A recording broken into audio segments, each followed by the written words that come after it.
c'est Prono de la semaine, toujours sur Martigues. Si vous venez de me rejoindre, soyez le ou la bienvenue sur cette chaîne de pronostics gratuits. Nous avons passé la barre des 1780 abonnés cet après-midi. On va faire le point des vidéos en cours, ensuite la présentation des 10 matchs de Ligue 1 de la 20e journée et à la fin de cette vidéo, le programme des pronos à venir. Avant de commencer, n'oublie pas de mettre ton plus joli pouce bleu pour le référencement, car faute d'avoir 10 000 abonnés, alors tu comprendras que j'ai besoin de ton coup de pouce et de t'abonner, pourquoi pas, si les résultats de la chaîne te suffisent, de cette chaîne toujours gratuite. Je vous donne un chiffre que beaucoup de pronostiqueurs sur Internet ne vous donneront pas. Lors d'une vidéo, il y a en moyenne 50% de spectateurs qui ne sont pas abonnés. Alors je compte pour toi pour aider la chaîne à passer les 2000 abonnés. Merci pour elle. Allez, petit bilan, le TFC n'est pas champion d'automne car il a fait un nul de partout à Caen, qui a su être opportuniste. Mais par contre, notre prono concernant la victoire en sec de l'Atlético de Madrid face à Séville est passé. Ce soir, je vais vous présenter mon avis concernant les 10 matchs de Ligue 1 de la 20e journée. Et nous allons tout de suite commencer par Montpellier-Monaco. Un match intéressant. Montpellier est actuellement à la 8e place du tableau avec 28 points. À domicile, c'est un peu pile ou face. 4 victoires, 1 nul, 5 défaites. 17 buts marqués pour 20 encaissés. Preuve d'un bel engagement. La dernière victoire de Montpellier sur son terrain remonte à il y a 5 journées en même temps. Ils ont reçu le PSG, Metz, Lille. Ça fait quand même peut-être beaucoup pour eux. Et depuis la reprise, ils ont quand même tiré le nul face aux Canaries de Nantes. Et aujourd'hui, ils reçoivent Monaco. À cette heure-ci, pour l'instant, les hommes du Rocher sont en barrage pour la Ligue des Champions. Bien sûr, pour la saison prochaine, ils sont à la 4e place de Ligue 1 avec leurs 33 points à égalité avec Rennes. Bonne nouvelle pour la Paillade, la board restera toute la saison 2020-21 et concernant Andy Delors, il n'est pas encore fixé sur son sort bien qu'il souhaite finir sa carrière à Montpellier. À noter les absences de Mavididi et de Savanier. À l'extérieur, c'est tout comme les locaux, 4 victoires et 5 défaites, 13 buts marqués pour 14 encaissés. Par contre, ce que nous allons retenir, c'est leurs 2 victoires consécutives face à Dijon et Lorient. Oui, je suis conscient qu'effectivement, Montpellier, c'est quelques crans quand même au-dessus de ses équipes. Le week-end passé, ils en ont quand même mis 5 au Lorientais, Lors de la 7e journée, au match aller, il y a déjà eu un nul, partout à Monaco. Je ferai du coup un petit clin d'œil à Dams, prono, en pronostiquant ce match par un nul sur le score de 1 partout. Allez, nous voici samedi 17h pour une rencontre de sudistes entre Marseille et Nîmes. L'OM est actuellement en 6e position avec 32 points et à simplement 8 points du champion d'automne Lyon. À domicile, c'est 4 victoires, 3 nuls, une seule défaite pour 14 buts marqués et seulement 9 encaissés. Bon, c'est pas ultra prolifique, mais ça montre quand même que c'est assez solide à la maison. Mais concernant la seule défaite qu'ils ont contractée, c'était tout simplement lors de la première journée où Saint-Etienne a remporté son match sur le score de 2-0. Si on devrait rejouer ce match à cette heure-ci, je ne suis pas sûr qu'on aurait le même résultat. D'ailleurs, les Marseillais ont fait la réception de Montpellier et les ont accueillis avec 3 buts à 1. Ils sont donc dans une bonne dynamique. Peuvent-ils continuer dans leur élan face à la lanterne rouge nîmoise? Les Nîmois sont à la dérive avec 2 victoires, 2 matchs nuls, 5 défaites. C'est seulement 5 buts marqués sur la plus mauvaise attaque à l'extérieur du championnat et surtout 17 encaissés. C'est l'une des plus mauvaises défenses du championnat. Il y a beaucoup de choses de mauvais. Où trouver du positif dans cette configuration? Aidez-moi. Nîmes a perdu 5-0 face à Strasbourg. C'était pas très positif ça. Lors des 2 dernières confrontations, Nîmes a concédé les 3 points à l'équipe de Marseille mais a eu le mérite de marquer lors des 2 matchs. Je partirai tout simplement vers la victoire des Marseillais pour cette rencontre, qui, soit dit en passant, ont montré de belles choses lors du trophée des champions face au PSG. Perso, je ne m'attends pas à un réveil des crocos. Ensuite, nous avons la rencontre Angers-PSG. Les Angevins sont à la 7e place avec 30 points et ont su montrer de belles choses depuis le début de cette saison un peu particulière. À domicile, c'est 4 victoires, 1 nul et 4 défaites, 9 buts marqués pour 12 encaissés, un mauvais ratio et pourtant ils réussissent en ce moment à nous surprendre. À noter tout de même qu'ils l'ont remporté face aux Marseillais et récemment se sont imposés sur la pelouse du LOSC sur le score de 2-1. Ils ont tapé 2 fois un gros coup. D'accord, leur dernier match, ils en ont pris 3 sur le Rocher. Ça arrive. C'est une belle équipe angevine qui est capable de créer des surprises et pourquoi pas une surprise face au PSG. Actuellement, à la 2e position, ils sont loin d'être des méritants. À l'extérieur, c'est la meilleure attaque avec du but et c'est aussi la meilleure défense avec seulement 6 buts encaissés. À noter que quand ils ont joué ce mercredi le trophée des champions, les Parisiens ont montré de belles choses. D'ailleurs, ils l'ont remporté sur le score de 2-1 face à l'OM.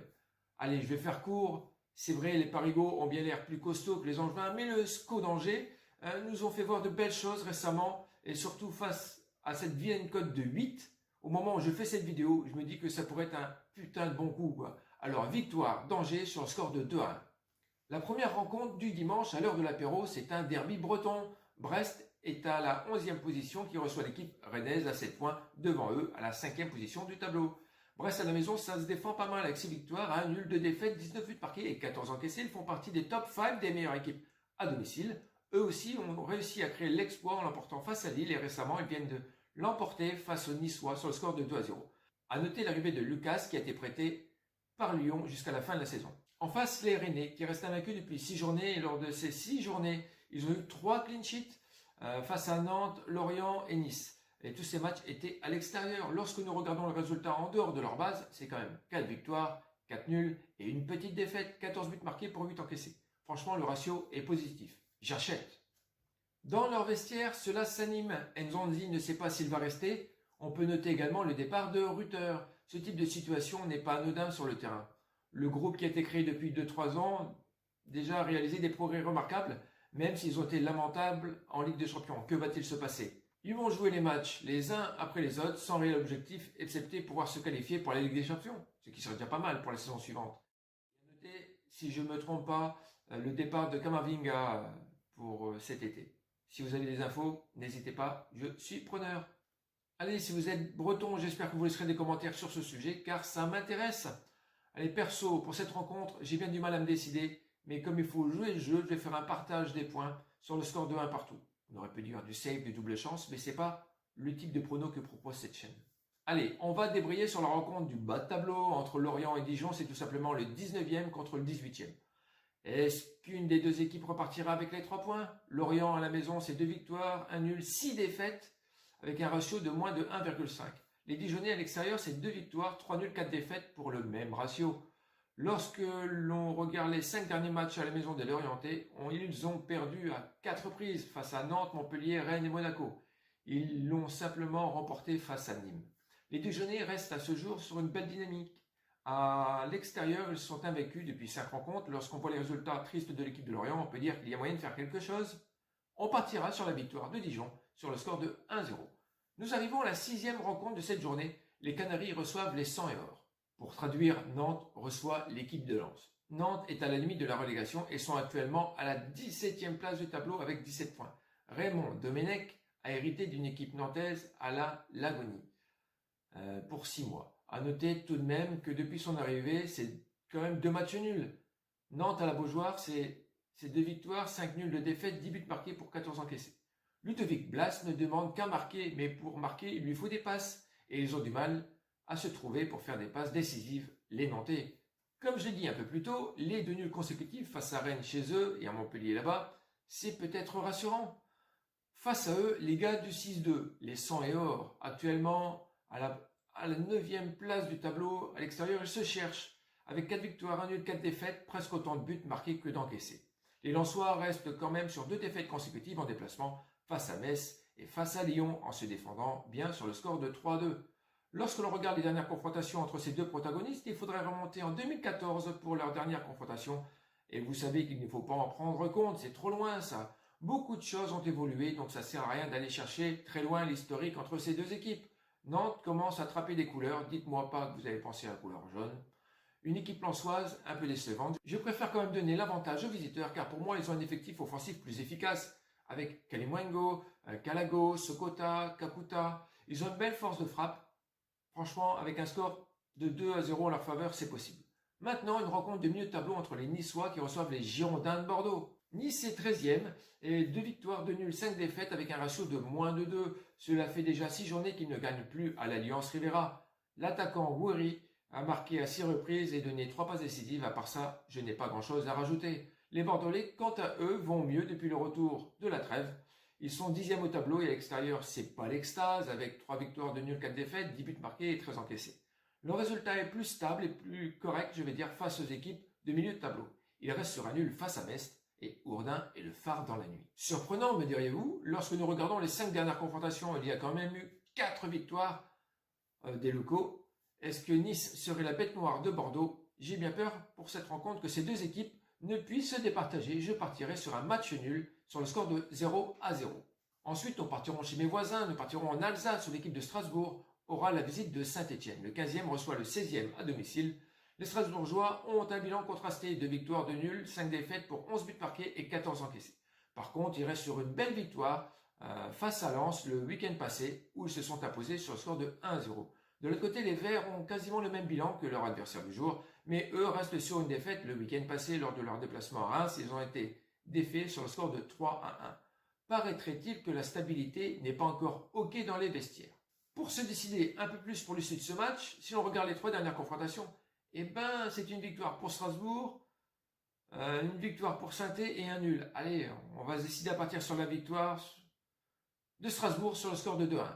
Parce que je pense que la paire Ayork et Diallo peuvent faire la différence pour Strasbourg. Allez, nous arrivons à l'avant-dernière rencontre de cette journée où Lille reçoit tout simplement les Rémois. Le LOSC est à la 3e position avec 39 points. Il est à égalité de points avec le PSG, seulement à unité de retard de l'OL. Alors voyons ce que ça donne à domicile. Je dirais que ça se débrouille pas trop mal avec 6 victoires, 3 nuls et 1 défaite. Ils ont un ratio de 3, 18 buts marqués pour seulement 6 encaissés. C'est l'une des meilleures défenses avec le PSG à la maison. Leur dernière défaite, ils la doivent tout simplement face à Angers, qui s'est imposé, je l'ai dit tout à l'heure, sur le score de 2-1 le week-end passé. Concernant le mercato d'hiver, pour les Lillois, c'est le départ d'Adama Soumoaro, le défenseur central qui rejoint l'Italie. Il a été prêté jusqu'à la fin de la saison au club de Bologne, mais ce n'est pas vraiment une surprise. N'est-ce pas, Dubois 2 et Raph? C'est des abonnés supporters de Lille et fiers de l'être. Les visiteurs, les Rémois, se trouvent à la 14e place du tableau avec un bilan contrasté et à l'extérieur, c'est 2 victoires, 4 nuls, 4 défaites, 18 buts marqués et autant d'encaissés. Eux restent tout simplement sur une victoire à la maison face à Saint-Étienne le week-end passé. La question est, est-ce que Boulaye Dia restera ou partira pour West Ham ou l'OL très bientôt? Si vous avez des infos, je suis preneur, mais le fait que Boulaye Dia quitterait Reims, ça risque d'être compliqué pour cette équipe champenoise. Je vous rappelle qu'actuellement, il est premier ex-aequo au tableau des meilleurs buteurs de notre championnat avec Kylian Mbappé avec 12 réalisations. C'est pas rien. Si nous regardons un peu l'historique entre ces équipes, l'avantage est du côté du LOSC. Mon avis pour cette rencontre est tout simplement une belle victoire des Stiga sur le score de 3-1. Et nous arrivons à la dernière rencontre de cette journée. L'Olympique Lyonnais reçoit l'équipe Messine. Les Guns sont tout simplement champions d'automne avec 40 points et au tableau de notre belle Ligue 1. Dans leur stade, il reste la seule équipe de Ligue 1 vaincue à domicile avec 6 victoires, 3 nuls, 22 buts marqués, 8 encaissés. Rien que pour Depay, c'est 11 buts à lui tout seul. En face Metz, cette équipe se trouve à la 12e position avec 25 points et le moins qu'on puisse dire, c'est qu'à l'extérieur, c'est pas folichon. Avec 2 victoires, 4 nuls, 3 défaites, 8 buts marqués et autant d'encaissés. Bon alors, ça marque pas des milles, ça ne prend pas non plus des milliers et des milles de buts. Il reste sur 2 nuls consécutifs à la maison, c'était face à Bordeaux et à Nice. Alors, je me dis, se déplacer chez l'Ogre Lyonnais avec cette dynamique pour eux, c'est perdu d'avance. De plus, lorsqu'on regarde l'historique entre ces deux grands clubs, la seule fois que Metz l'a remporté, c'était en 97. Pour vous dire que ça date un peu la victoire des Lyonnais sur le score de 2-0 pour cette rencontre. Je vous ai donné mon point de vue concernant cette 20e journée de Ligue 1. Il y a de grandes chances que nous n'avons pas les mêmes visions des choses, et tant mieux. Alors n'hésitez pas à vous exprimer. Dites-moi pourquoi vous voyez plutôt les victoires de Strasbourg ou celles de Bordeaux. Si vous êtes supporter de ces équipes de notre belle Ligue 1, faites voir que vous êtes là, bordel! J'attends tes commentaires avec impatience. Merci d'avoir regardé cette vidéo jusqu'au bout. Rendez-vous demain pour mes 10 pronos pour cette 19e journée de Première Ligue. Bonne fin de semaine comme d'habitude. Prenez soin de toi, prenez soin de vous et à demain. Bye!